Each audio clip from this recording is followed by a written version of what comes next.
My name's Ed Snowden. I'm 29 years old. I work for Booz Allen Hamilton as an infrastructure analyst for NSA in Hawaii. NSA and the intelligence community in general is focused on getting intelligence wherever it can by any means possible that it believes on the grounds of sort of a self-certification that they serve the national interest.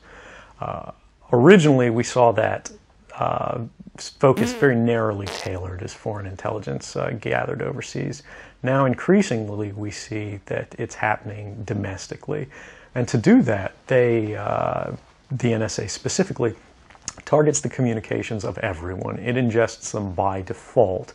It collects them in its system, and it filters them, and it analyzes them, and it measures them, and it stores them for periods of time, simply because that's the easiest, most efficient, and most valuable way to achieve these ends. So while they may be intending to target someone associated with a foreign government or someone that they suspect of terrorism, they're collecting your communications to do so. Any analyst at any time can target anyone, any selector, anywhere. Where those communications will be picked up depends on the range of the sensor networks and the authorities that that analyst is empowered with. Not all analysts have the ability to target everything, but I, sitting at my desk, certainly had the authorities to wiretap anyone, from you or your accountant to a federal judge to even the president if I had a personal email. I think that the public is owed an explanation of the motivations behind the people who make these disclosures that are outside of the democratic model. When you are subverting the power of government, that's a fundamentally dangerous thing to democracy. And if you do that in secret consistently, as the government does when it wants to benefit from a secret action that it took, it'll kind of give its officials a mandate to go, hey, tell the press about this thing and that thing, so the public is on our side. But they rarely, if ever, do that when an abuse occurs. That falls to individual citizens, but they're typically maligned. It becomes a thing of these people are against the country, they're against the government. But I'm not. I'm no different from anybody else. I don't have special skills. I'm just another guy who sits there day to day in the office, watches what's happening, and goes, this is something that's not our place to decide. The public needs to decide whether these programs and policies are right or wrong. And I'm willing to go on the record to defend the authenticity of them and say, I didn't change these. I didn't modify the story. This is the truth. This is what's happening. You should decide whether we need to be doing this.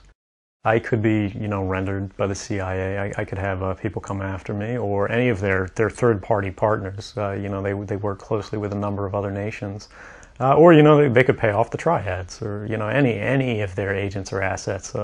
We've got a CIA station just up the road in the consulate here in Hong Kong, and I'm sure they're going to be very busy for the next week. And that's a fear I'll live under for the rest of my life, however long that happens to be. You can't come forward against the world's most powerful intelligence agencies and be completely free from risk, because they're such powerful adversaries that no one can meaningfully oppose them. If they want to get you, they'll get you in time.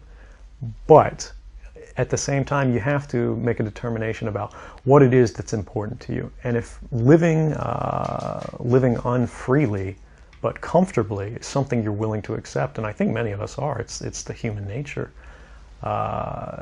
You can get up every day, you can go to work, you can collect your large paycheck for relatively little work against the public interest, and go to sleep at night after watching your shows. But if you realize that that's the world that you helped create, and it's going to get worse with the next generation and the next generation who extend the capabilities of this sort of architecture of oppression, you realize that you might be willing to accept any risk. And it doesn't matter what the outcome is, so long as the public gets to make their own decisions about how that's applied. Even if you're not doing anything wrong, you're being watched and recorded, and the storage capability of these systems increases every year consistently by orders of magnitude, to where it's getting to the point you don't have to have done anything wrong.